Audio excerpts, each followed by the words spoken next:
திருப்பத்தூர் மாவட்டம் சோமலாபுரத்தில் ஒரே மின்கம்பத்தில் உயர் மற்றும் குறைந்த மின்னழுத்த கம்பிகள் பொருத்தப்பட்டுள்ளதால் ஏற்பட்ட விபத்தில் கடந்த 13ஆம் தேதி ஜான் போஸ்கோ என்பவர் உயிரிழந்தார்.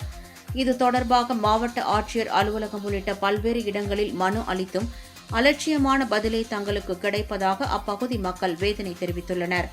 எனவே சோமலாபுரம் பகுதியில் அமைக்கப்பட்டுள்ள உயர் மின்னழுத்த மின்சார கம்பிகளை உடனடியாக அகற்ற வேண்டும். உயிரிழந்த ஜான் போஸ்கோ குடும்பத்தினருக்கு கருணை அடிப்படையில் உரிய நிவாரணம் வழங்க வேண்டும் எனவும் மக்கள் கோரிக்கை விடுத்துள்ளனர். நான் குர்மகேரி பஞ்சாயத்திலிருந்து வந்திருக்கிறேன். என் பேர் ராணிமேரி. என் தம்பி தான் இறந்துட்டாரு. என் தம்பி இதுதான் படிச்சிருக்கிறாரு, எலக்ட்ரிஷியன் தான் படிச்சுட்டு 20 வருஷமாக வேலை செஞ்சுருந்தாரு. அவங்க லைன் இல்லைன்னு சொன்னனால ஒரு வீட்டுக்கு கரண்ட் இல்லைனால ஏறி டிரான்ஸ்ஃபார் ஆஃப் பண்ணிட்டு லைன் போடுறதுக்காக ஏறினார். எங்கள் ஊரில் ஒரு கம்பெனி தொடங்கிக்கிறாங்க, அதுக்கு போட்டு 6 மாதம் ஆச்சு, அதில் லைன் கொடுக்கல. என் தம்பி அதில் லைன் இல்லைன்னு சொல்லி தான் ஏறி அந்த வீட்டுக்கு கனெக்ஷன் கொடுக்கறதுக்காக ஏறினார்.